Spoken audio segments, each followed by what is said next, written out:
It's here upon us, everyone. We're one day away from the Women's Rugby World Cup Final 2025, England versus Canada, and I am so nervous for this. I am so nervous about this match. It is such a huge fixture for the women's game, for the future of rugby, and I can't wait to watch it. Well, I can wait because I just feel sick watching these games, but England versus Canada, let's get into it. It's going to be hugely exciting, but a very close game. Both these teams are incredibly physical, probably the two most physical teams in world rugby, but they do play also very attacking rugby. They're just the two most well-rounded teams. I think you've seen that across the tournament. Both England and Canada have been able to rip it up with their backs, but they've probably been able to overpower France and New Zealand in the semi-finals with their forwards. So this is going to be so entertaining. Number one versus number two in the world.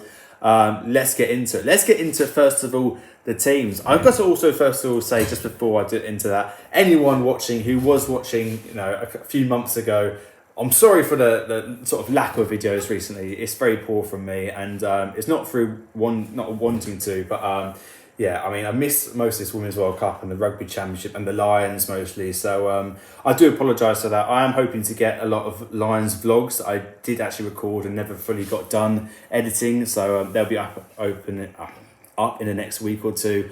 I've got to apologise for that. But we're here for this one, and most of you won't care about that. So here we go. Women's team for England. Starting off in the props, here she is, Hannah Bottoman, one of the most important players for England in the squad. I mentioned she got injured against Australia in the pool game, which I was actually at. I've got a match day for England versus Australia in that pool game. I should put up as well. But never mind.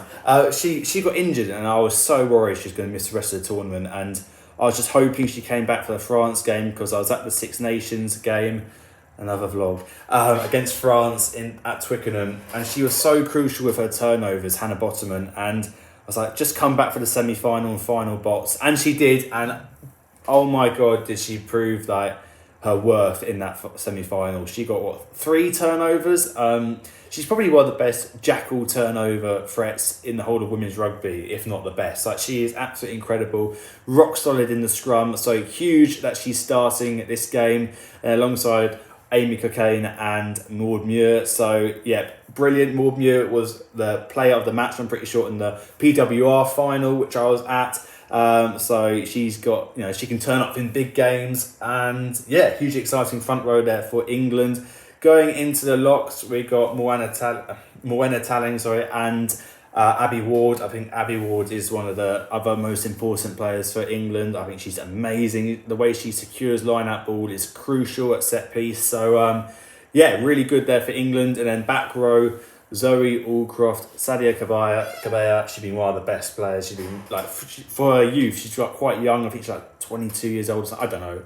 But she's in her early 20s, and she's been really good. Zoe Allcroft, world class as usual. Probably England's best player in the forwards, and sort of just getting through work, getting through tackles.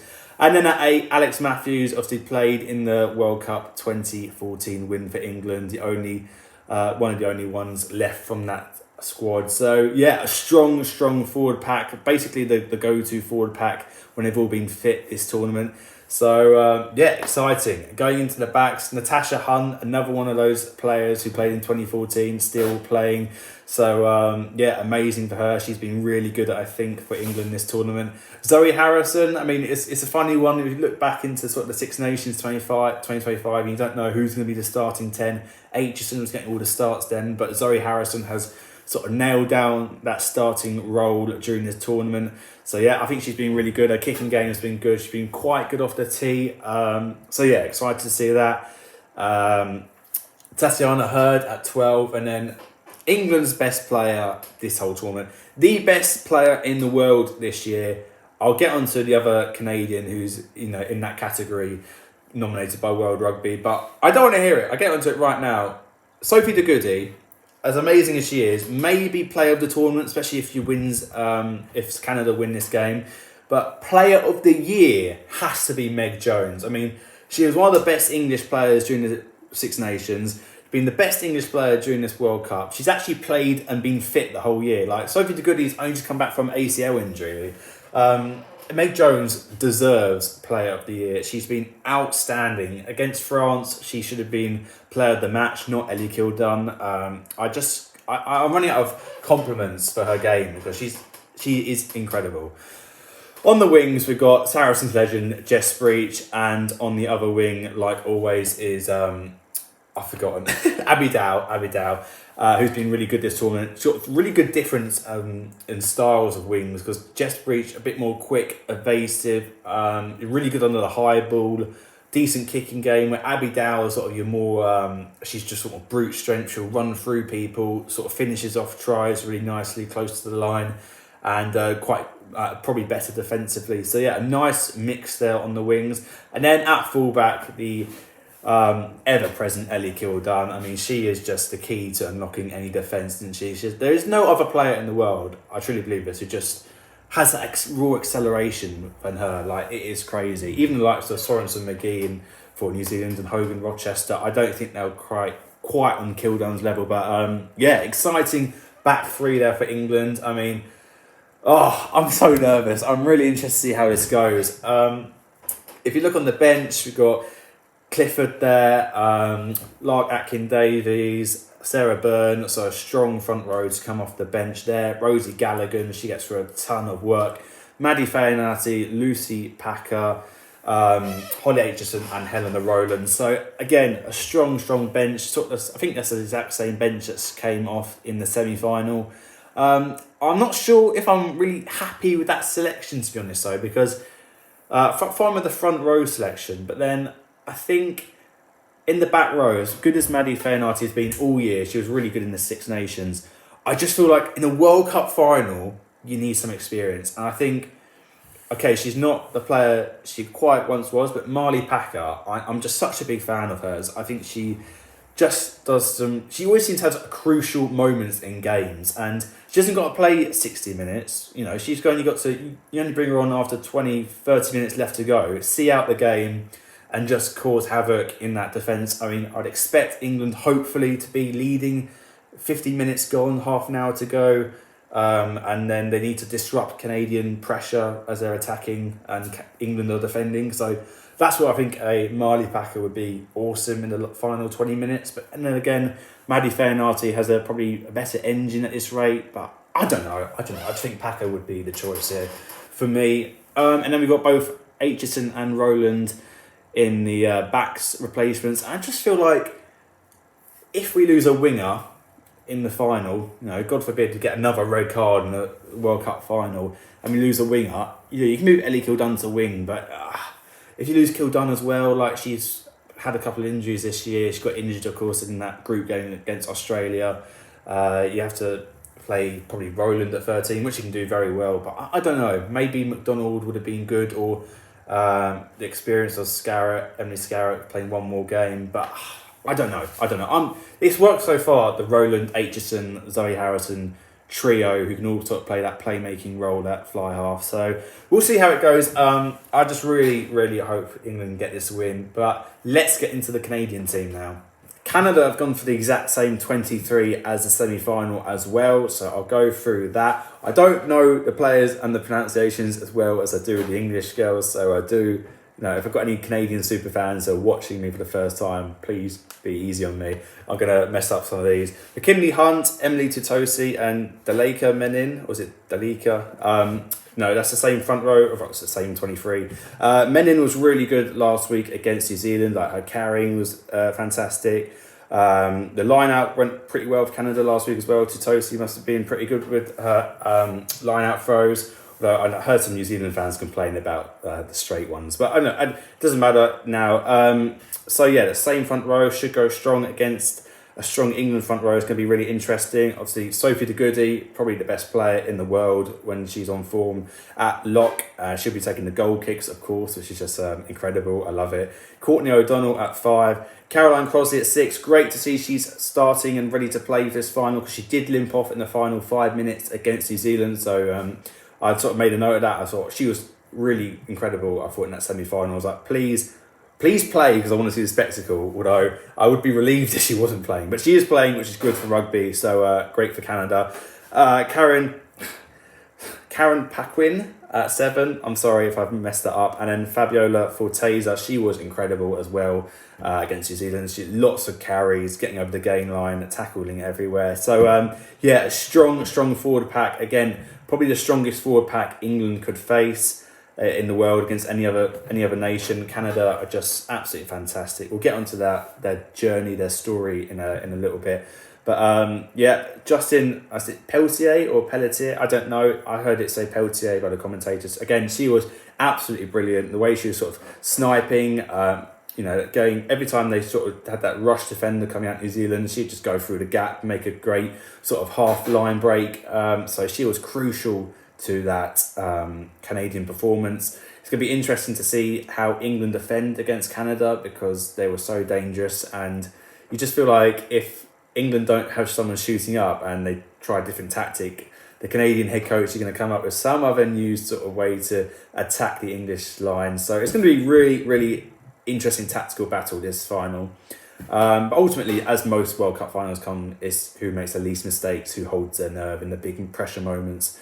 I must admit, as an England fan, I'm not sure. Sophie de Goody versus Zoe Harrison off the tee with the kicking. I don't fancy England's chances in that matchup. So that could be something for Canada. Take your points, take your penalties when you can. Taylor Perry at 10. Alexandra Tessier at 12. She had a really good game. Her kicking game was really important. I mean, people sort of noticed that the try she gets and some of her passing, but her kicking game was crucial in that second half to manage the game for Canada. Florence Simmons, another really good outside centre there, or, player there for Canada. I just remember that awesome tackle on Sorensen McGee in the semi-final. It was like, wow, that was a really good bit of defence. And she did it with Corrigan, who's at 14. She was awesome in defence, in particular against New Zealand. Asia Hogan-Rochester, probably one of Canada's most exciting and dangerous threats in the back line. She's absolutely electric. She's their quickest player, the sort of Ellie Kildun sort of moulded player. And then Julia Schell is the 15. I'll go through the bench. I don't know these players quite as well. Boag, Cassil, Demarchant, Book Boom. I did see her come on. They're all very good, but I don't know. I'm sorry, all the pronunciations. I'm sorry. Roya, Senft, Saracens legend Senft, Olivia Apps, and Sue Manu Tafa. So there we go. I hope I got as many of those pronunciations right. But a strong team. No doubt it will be very, very close between these two teams. Let's just talk about Canada. First of all, that performance against New Zealand, awesome. The ruck speed is like 1.8 seconds. It's like the quickest ruck speed that's ever been measured at any level ever. That is insane. Like no men's team has ever been measured that quick. It's absolutely brilliant from this team. This Canada team is world class. They're revolutionising rugby, and it'd be really interesting to see how they change the game for both men and women's rugby. It's awesome. And so much of that is done by the forwards. The forwards are so intelligent. They know what to do. They're energetic, as well as being really physical. It's fantastic. It's like total rugby. And then obviously the fact that they've been crowdfunded to get here is just, it's sad, but it's awesome. It's sad that it has to come to that way, but the performances and the level they managed to able to reach whilst not having the same funding and professionalism as the England women, it's absolutely amazing. Again, I think the kicking game is going to be really interesting. They're both going to be physical. They're both going to be quite exciting in the backs. It's going to take moments of magic from the likes of Hogan Rochester or Kildun from either side. It's going to take the kicking game with the likes of Zoe Harrison against Tessier. It's going to be who kicks up better off the tee between Harrison and De Goody. It's going to come down to all these fine margins. Who can get the scrum right? Who can get their lineouts right? These are going to be the main aspects. You've got to expect everyone at this level will make their tackles. So, yeah, it's going to be really interesting. I cannot wait for this. Obviously, I really hope England win because I am English, and it would just be fantastic for the women's game. And hopefully for the PWR. I mean, I don't know how many new women's rugby fans we will have sort of won over during this tournament. I would hope like 100,000, but you never know. But how many of those are going to translate into the PWR crowds? I hope as many as possible. But we have to also talk about it. If there was one team I would like to see win the World Cup who isn't England, it has to be this Canadian team. First of all, they just they deserve it nearly as much as England. But it would just be so fantastic to say a North American team has won the Rugby World Cup. I mean, not just talk about the USA team in before professionalism. Like, that's a completely different era. In this era of professionalism, it'd just be fantastic to say Canada have won the Rugby World Cup. I mean, I would love the men's team to be as good as this, and same for USA, men's and women's. I think the women's team, give it 8 years' time, it's in the USA, and that Women's World Cup, I think the USA will be favourites, but they're not there yet. But yeah, I don't know. I'm just really excited for North American rugby, and these are the trailblazers. This Canadians women's team is the standard, and I'm loving it. I'm absolutely loving it. But I hope they lose.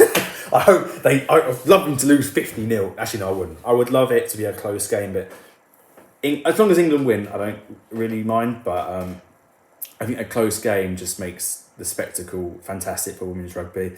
And if Canada do win, I will. I won't recover. I'm trying to sound positive. I will not recover if England loses. We have won every single game in 3 years since that last World Cup final. I cannot go through another one. This is on home ground. Please just win this game, England, and then you can lose the next. I don't care if you lose the next 2 years of fixtures. I just please win this game. But no, Canada are a fantastic team, and they would be very worthy winners. I don't really know what else to say, but please let me know your thoughts on this Rugby World Cup, on this final. How have you found it? I would try and do a video for the New Zealand-France game as well, but, I'm unreliable, so don't trust that. But I will try and do that. A really interesting matchup. In ways, even more interesting than this one, I think, because it's slightly more unpredictable and there's no clear favourite for me. But yeah, if you have got this far, I really do appreciate you listening to my babble for like 15 minutes. Please do like it if you did enjoy it and got to the end, and subscribe, because I will be doing more women's videos, particularly the Six Nations next year, and probably the the Pacific Four or whatever it's called, the 4 series. And then obviously I will try and get some matchday vlogs from the World Cup and Six Nations, which I have got videoed but haven't edited, so I do apologise for that. Also, there'll be a reaction to this final, so if England lose, I'll be devastated, so that's all the more reason to subscribe and watch along again. But yeah, thank you again if you got to the end, and I do hope I'll see you in the next video. Thanks for watching.